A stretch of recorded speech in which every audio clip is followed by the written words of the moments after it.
The scene shifted to Princess Yu. Qian Hao and Ice Lady were trying to calm her down, but she told them to leave. Hearing this, they started walking away. Ice Lady then whispered to Qian Hao that now they could do their job, but Princess Yu overheard them. She immediately asked, "What are you two hiding from me?" Ice Lady quickly tried to cover it up and said, "We were only talking about preparations for the king's birthday." Princess Yu was not foolish. She replied, "That is not even your responsibility. Tell me the truth. What is really going on?" Left with no choice, they finally told her that Princess Yu had given orders to kill Xiao Chun. At the same time, Xiao Chun was preparing to leave after stealing the Howie Bao. Before he could escape, Princess Yu arrived. He quickly hid the bao in a cabinet and pretended to be asleep. Princess Yu walked up to him and said, "We need to leave. Someone wants to kill you." Pretending to know nothing, Xiao Chun asked, "Who would want to kill me?" Princess Yu replied, "Forget all that and come with me. I will help pack your clothes." As she walked toward the cabinet, Xiao Chun quickly stopped her and said, "I can do that myself. Just wait outside." Princess Yu asked suspiciously, "Have you hidden someone inside the cabinet?" Xiao Chun replied, "No, it is just that my clothes are messy and I do not want you to see them." Believing him, Princess Yu turned around. This gave Xiao Chun the perfect chance to hide the Howie Bao, so he quickly took it out of the cabinet and placed it inside a box. Meanwhile, Princess Yu was thinking that since they already had money, there was no need to carry clothes. She wanted to tell Xiao Chun not to pack them, but when she turned around, she saw that he was actually packing the Howie Bao. Princess Yu then said, "So you were already planning to leave?" Xiao Chun replied, "Of course. Was I supposed to stay here and wait for your sister to kill me?" Hearing this, Princess Yu realized that he already knew everything and asked about it. Xiao Chun admitted that he did. Then he said, "Little witch, I will never forget your kindness. You took care of me for so many days, and now you even came here to save me." Xiao Chun then told the little princess, "You only have two choices now. Either let me leave or arrest me." After saying that, he started walking away. However, Princess Yu ignored both options and said, "I will go with you. I only want to escape from this marriage. After we leave, we can go our separate ways." Xiao Chun immediately replied, "No, we will go our separate ways right now." Princess Yu then threatened him and said, "If you do not agree, I will shout and call everyone here." She was about to do exactly that when Xiao Chun quickly covered her mouth with his hand.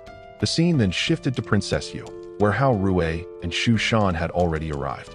Princess Yu asked them, "How could someone steal the Howie Bao while both of you were guarding it?" They replied, "We never saw the thief's face." While they were talking, Ice Lady and Qian Hao arrived and informed Princess Yu that Princess Yu now knew everything and was planning to escape from the Imperial Palace with Xiao Chun. Hearing this made Princess Yu very worried.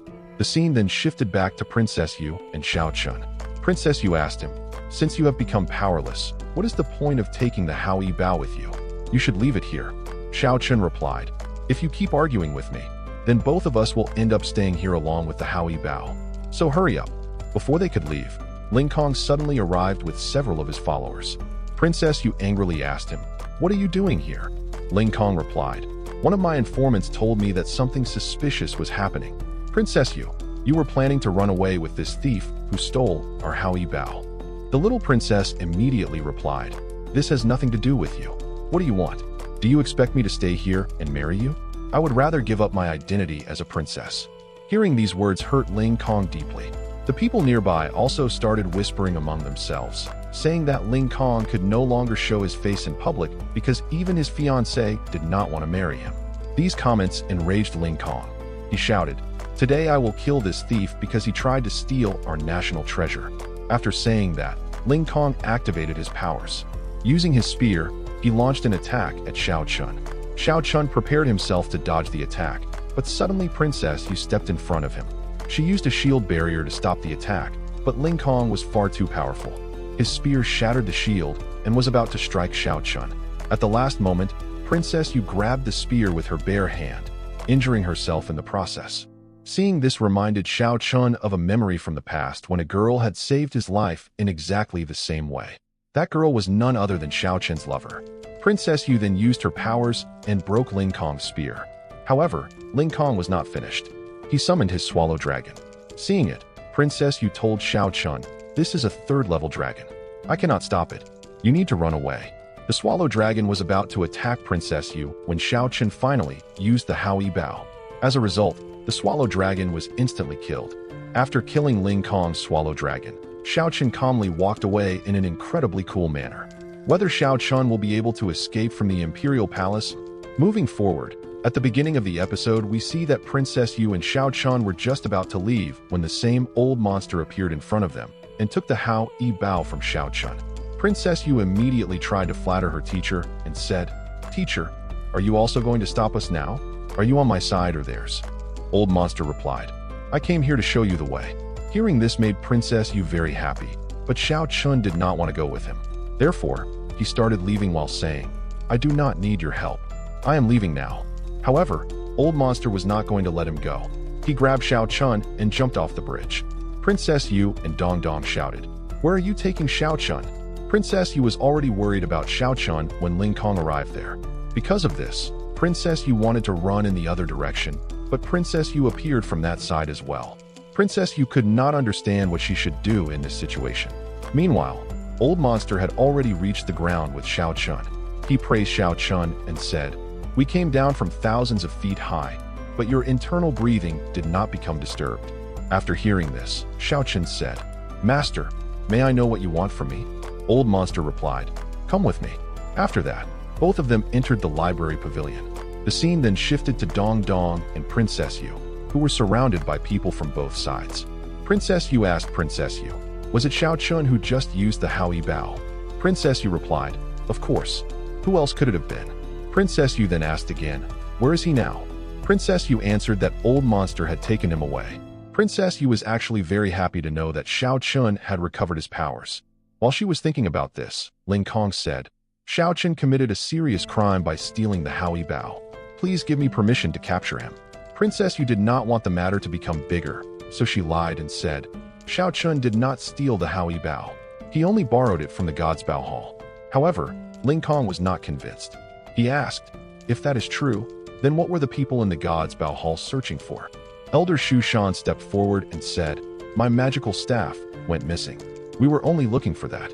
Ling Kong then asked again, "Did the king give permission for the Hao Yi Bao to be given to Xiao Chun?" Princess Yu quickly handled the situation and said, "The king already knows that Xiao Chun has the ability to use the Hao Yi Bao. That is why he allowed him to stay in the Kishi residence." The people around Ling Kong began saying how amazing Xiao Chun was. Hearing this made Ling Kong very unhappy. He asked Princess Yu, "Why did you not tell me this before?"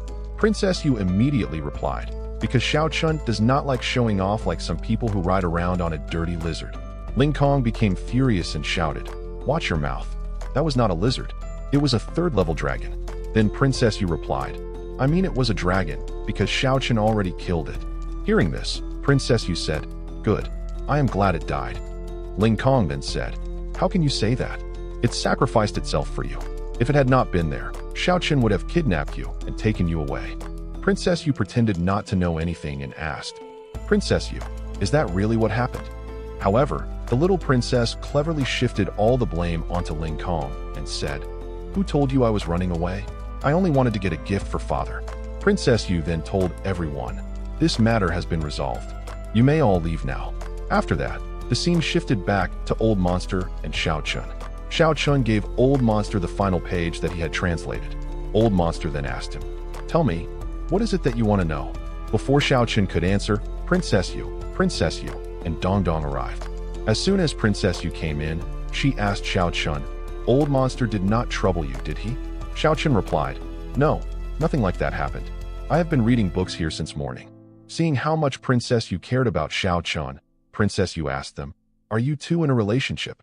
Hearing this made both of them immediately turn their faces away. Princess Yu said, "Sister, you are insulting me.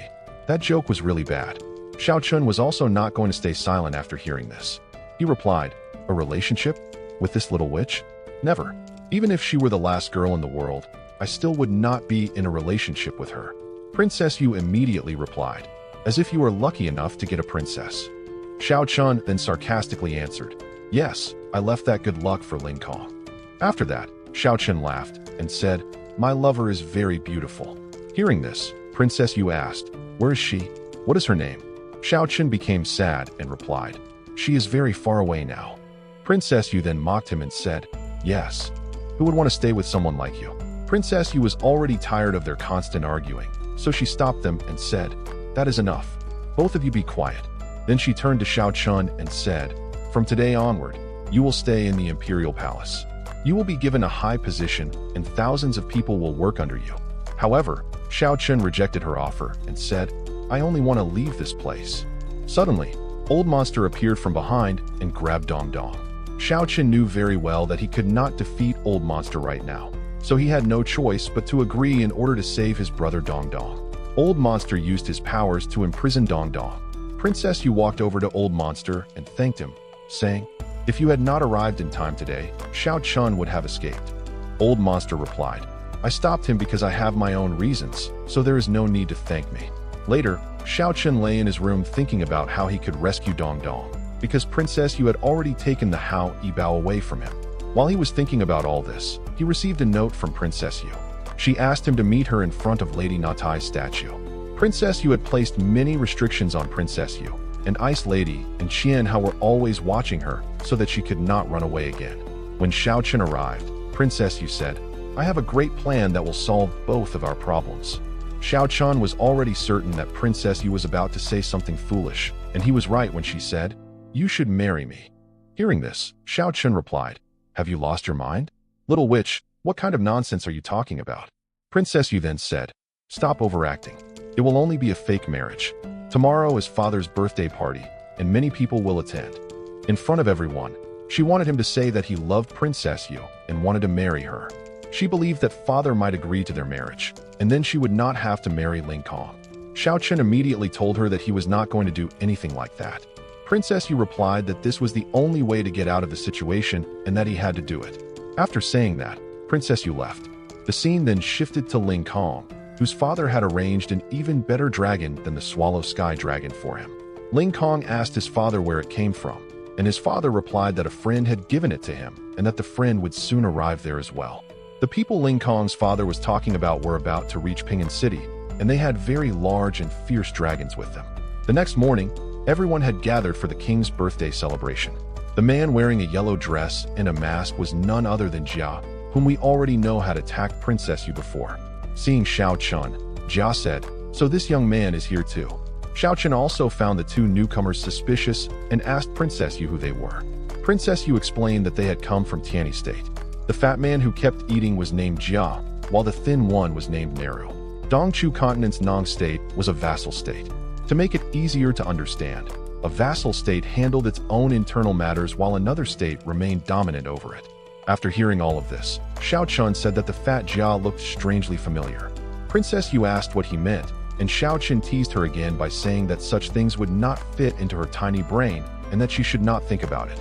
Just then, Ling Kong arrived with his father. Seeing him, Princess Yu whispered into Xiao Chun's ear and reminded him to remember everything she had explained the previous day. Seeing them standing so close together made Ling Kong furious, but there was nothing he could do. After some time, the king also arrived and showed everyone the national treasure, the Hao Yibao. Princess Yu then ordered the guard commander to take the bao back to the God's Bao Hall. As the commander was about to leave with it, Neru secretly released a butterfly from his fan, and it landed on the commander's neck. At that moment, nobody knew what Neru had done, but the truth would be revealed later. Princess Yu then signaled Xiao Chun, urging him to stand up and tell father that he wanted to marry her. However, Xiao Chun refused from a distance because he did not want to die. While they were communicating through gestures, Ling Kong's father, Dong Fong, stood up and suggested to the king that the wedding date for Ling Kong and Princess Yu should be fixed. Princess Yu cleverly responded that marriage was a major decision and that they should discuss it in detail another day. However, the people around them started saying that it was already a happy occasion and that the wedding date should be decided today. Princess Yu had become tired of hearing all this, so she stood up and declared that she and Ling Kong were not compatible. Ling Kong immediately objected and said that they were actually a perfect match. Dong Fong stopped Ling Kong and said he would handle the matter himself. He then told Princess Yu that feelings would come after marriage. But Princess Yu refused to back down and firmly stated that she did not want to marry Ling Kong. Hearing this, the people present began whispering among themselves that Princess Yu did not want to marry Ling Kong and wondered how the Dong family would save itself from embarrassment. Princess Yu told Princess Yu to be quiet, but Princess Yu refused and publicly announced that she and Ling Kong were no longer together. Jia took advantage of the opportunity and tried to insult the royal family. Standing before the king, He said that he had never imagined the little princess of Dongchu State would be so arrogant and independent, and that she should be controlled before she caused trouble for everyone. Princess Yu angrily told him to stop his nonsense. But before she could continue, Xiao Qin stepped forward and said that Jia belonged to a vassal state of Dongchu continent, and therefore had no right to interfere in royal family matters. He also questioned how Jia dared to criticize the little princess. Supporting Xiao Qin, Princess Yu warned Jia that she could punish his entire state for such disrespect. Hearing this, Jia immediately panicked, fell to his knees, and begged for forgiveness. Nera then stepped in and said that Jia had never intended to insult the royal family and asked them to forgive him. He then announced that they had prepared a special performance for the king's birthday. The performance involved dragon knights, and everyone moved to the martial arena to watch it. There, 3 dragon knights appeared, 2 men and 1 woman. Looking at them, Princess Yu remarked that they belonged to the Royal Dragon Valley. Dong Feng, who was sitting nearby, explained that Royal Dragon Valley had now joined Tianyi State. Down in the arena, Lady Hua Yin told the king that they wanted a friendly battle with the young cultivators of Dongchu State. The king agreed. Princess Yu selected Qian Hao, Ling Kong, and Xiao Chun to represent Dongchu State. Xiao Chun replied that he would only participate if they agreed to one condition. Princess Yu asked what the condition was, and Xiao Chun answered that if he won the competition, they would have to grant whatever request he made. Princess Yu agreed. After everything was decided, the martial arena became the stage for the first match between Lady Hua Yin and Qian Hao. There would be 3 matches in total, and whichever side won 2 matches would win the competition. Qian Hao introduced himself, but Lady Hua Yin mocked him by saying that his name should not be Qian Hao but Big Bear. Her words made him furious, so he immediately used his earth-building fist technique. Lady Hua Yin swiftly dodged the attack and mounted her dragon. Qian Hao was not willing to stop and used his secret technique, ground tooth spike. Numerous rocks erupted from the ground, and he punched them one after another, launching them toward Lady Hua Yin. He continued attacking relentlessly. After enduring all those attacks, Lady Hua Yin declared that it was now her turn. She then unleashed her Dragon Knight technique, Moonblade Wheel Chop. A sharp blade shot directly toward Qian Hao. Activating his iron armor, Qian Hao managed to avoid the attack. Lady Hua Yin then used her dragon to launch another assault, but Qian Hao dodged and grabbed onto the dragon's tail. He moved forward, intending to strike her, but Lady Hua Yin was extremely clever. She moved aside at the right moment and rushed forward, piercing both of Qian Hao's shoulders with her blades. The pain was unbearable, and he screamed before collapsing onto the ground. Ice Lady became extremely worried for him. The scene then shifted to the guards who had been transporting the Haoyi Bao. All of them had been killed, and the one responsible was none other than Commander Li. After that, the scene returned to the martial arena. Seeing what Lady Hua Yin had done to Qian Hao made Princess Yu furious. She walked over to Jia and demanded to know why Lady Hua Yin had treated Qian Hao that way when it was supposed to be only a friendly battle. Princess Yu angrily declared that if anything happened to Qian Hao, she would. This dragon had actually been given to Ling Kong's father by them, which is why they were able to control it so easily. Standing below, Xiao Qin also heard the sound of the whistle. He asked Princess Yu, "Did you hear that? This sound feels a little familiar to me." However, Princess Yu's spiritual awareness was not strong enough, so she could not hear the whistle. Xiao Qin quickly understood this and simply said, "It's nothing." Up above, we see Lady Hua Yin standing on Ling Kong's dragon. After arriving there, she told Ling Kong, "My master instructed me that I cannot allow you to lose, so you will have to cooperate with me."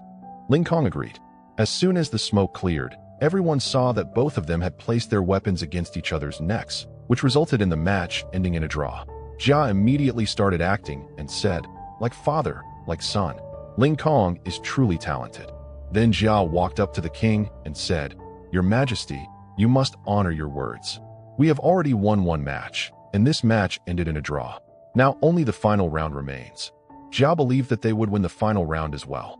Princess Yu stood up angrily and said, "Do not decide the outcome so quickly. Dongchu State will win the final round."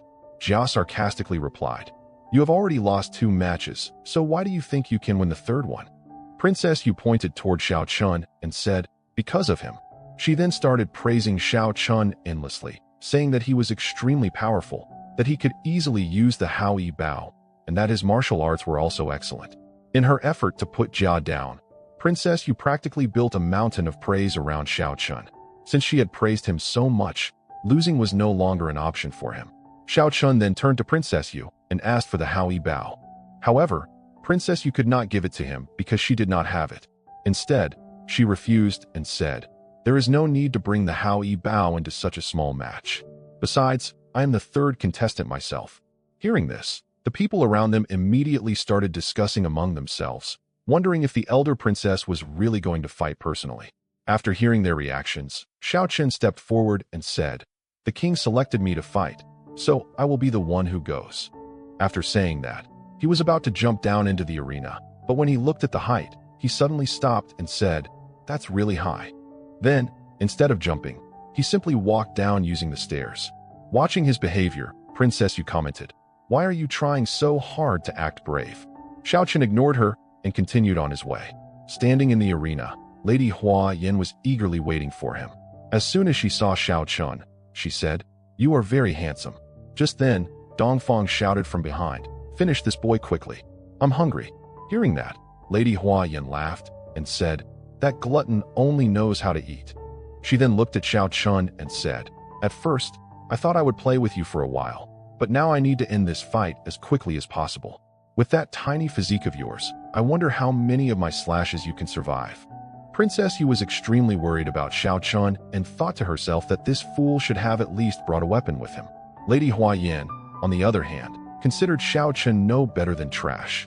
Smiling arrogantly, she told him, "I'll give you a chance. Go and bring a shield so you can protect yourself." But Xiao Chun was not someone who would back down. He arrogantly replied, "Go ahead and attack." Hearing that, Lady Hua Yin immediately charged toward him with her blades drawn. However, before she could strike, Xiao Chun created an energy barrier around himself. The moment Lady Hua Yin crashed into it, she was thrown backward and fell to the ground. The impact was so strong that even her fan blades slipped out of her hands. Seeing this scene left everyone completely shocked. Princess Yu looked at Xiao Chun and said that his inner force was extremely strong and that he had already reached the third realm. Lady Haiyan also felt his power and said that she never expected him to be a third realm warrior. Then she activated her powers and charged at him again. But despite all her efforts, she could not even touch Xiao Chun. Using only one finger, he pushed her back. Xiao Chun then told her that she could never defeat him and that she should simply admit defeat. But Lady Haiyan was too proud and said that she had not lost yet. She wanted to defeat him with the help of her dragon, something Xiao Chun was already prepared for. He then told her that he would show her a unique skill. As soon as he activated his power, he summoned a spiritual dragon. The spiritual dragon flew upward and transformed into a giant hand that grabbed Lady Haiyan's dragon. Xiao Chun then spun the dragon around and threw it far away. Lady Haiyan's eyes widened in shock, wondering how such a thing was possible. Outside the arena, everyone was stunned. Even the king asked what kind of martial art was so powerful. Lady Haiyan asked the same question, and Xiao Chun replied that the skill was called Dragon Catcher. At that moment, Lady Haiyan's two companions arrived and asked if she was all right. She answered that she was fine. Princess Yu could not stay above any longer and rushed down to Xiao Chun, asking how he had gone from a first-level beginner to the third level so quickly. The king was extremely pleased after seeing Xiao Chen's power and asked him what he wanted. Xiao Chen replied that Princess Yui had promised that if he won the fight, she would grant one of his requests. Since the king was now willing to give him anything, he also asked Xiao Chen what he wanted. But before Xiao Chen could answer, that man Xia suddenly appeared and told the king that Lady Haiyan had already fought 2 battles, making her mentally and physically exhausted, and that Xiao Chun had simply taken advantage of that condition to defeat her easily. Therefore, they refused to accept Xiao Chen's victory. Princess Yu became very angry after hearing all of his words. Xiao Chun then stopped Princess Yu and asked Xia what exactly he wanted. Xia cleverly replied that 2 of his warriors had not fought yet. Before he could continue, Xiao Chen interrupted him and declared that he would fight all 3 warriors at the same time. Hearing this shocked everyone in the arena.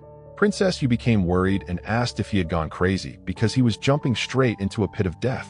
But Xiao Chen listened to her words arrogantly because he had no intention of changing his decision. The king then told Xiao Chun that if this was really what he wanted, he could go ahead, and if he won the fight, whatever he asked for would be granted. Hearing this, Xiao Chun said that he wanted Princess Yu to marry according to her own wishes.